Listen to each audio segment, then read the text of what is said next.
Hello everyone, welcome to another episode of Mind Map. Today's topic of discussion is State Council of Ministers. First of all, we will discuss about the introduction of the topic. Then we will discuss about the constitutional provisions, oath of the ministers, salary of the ministers, and lastly, responsibilities of ministers.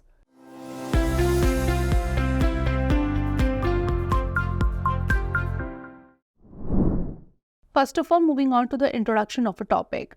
In a parliamentary governance structure, the Council of Ministers, with the Chief Minister at the helm, holds the actual executive power in the state's political and administrative sectors.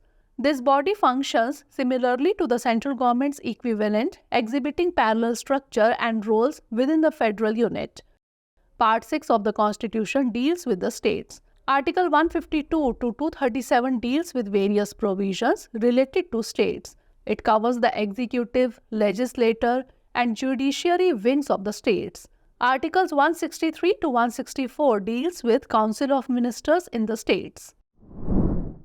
Now moving on to constitutional provisions. First is Article 163, Provisions for Council of Ministers. As per this article, there shall be a Council of Ministers with the Chief Minister as its head to aid and advise the Governor. A minister's advice to the Governor cannot be contested in court. Article 164, Provisions related to Ministers. The Governor appoints the CM and on his or her recommendation, the Governor appoints other ministers. The ministers, including the Chief Minister, hold office at the pleasure of the Governor. However, as long as the ministry enjoys a majority, the Governor cannot dismiss it. The State Council of Ministers is collectively responsible to the State Legislative Assembly.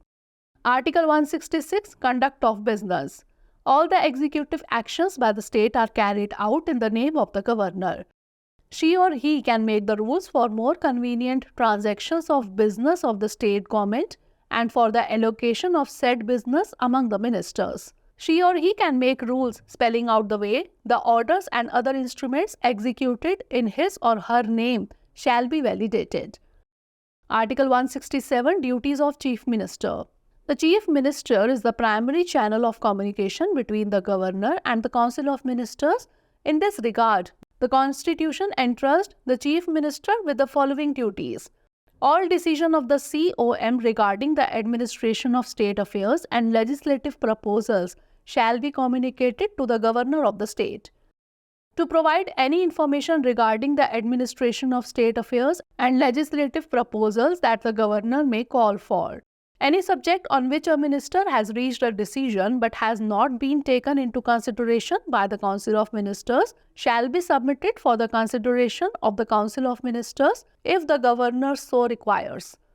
Article 177, Rights of Ministers and Advocate General. Every minister and the Advocate General for a state has the right to speak and take part in the proceedings of the Legislative Assembly and the Legislative Council in the case of a bicameral legislature. She or he can also take part in any committee of which she or he is eligible for membership, but she or he is not entitled to vote. Now let's discuss about oath of the ministers. The President administers the oaths of office and secrecy to the minister. In his or her oath of office, the minister swears to bear true faith and allegiance to the Constitution of India, to uphold the sovereignty and integrity of India, to faithfully and conscientiously discharge the duties of his office, and to do right to all manner of people in accordance with the Constitution and the law, without fear or favor, affection or ill will. Salaries of the ministers. Parliament sets ministers' compensation, aligning with MPs' benefits and offering additional privileges such as the sumptuary allowances and free accommodation, travelling allowance, medical facilities, etc. Now let's discuss about responsibilities of the ministers. Collective responsibility of State Council of Ministers.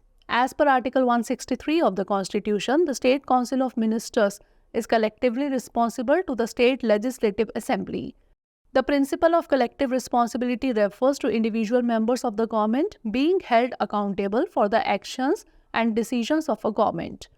In a parliamentary system, council members are duty-bound to uphold cabinet decisions, both within and outside the legislature. Individual responsibility of a minister of a state government. Besides collective responsibility, the Constitution has provisions for individual responsibility of ministers.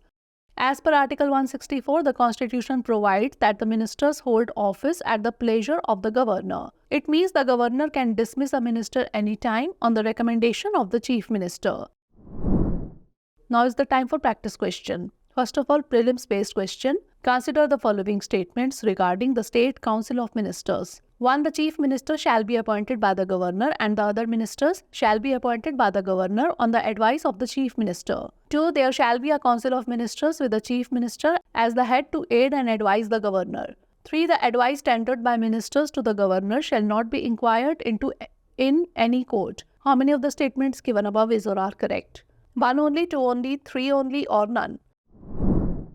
And now mains practice question. Do you agree with the view that the cabinet is a pivot around which the Indian political machinery revolves? Comment on the statement highlighting the distinction between State Council of Ministers and cabinet. So that's all for today. Stay tuned for the next episode. Thanks for watching.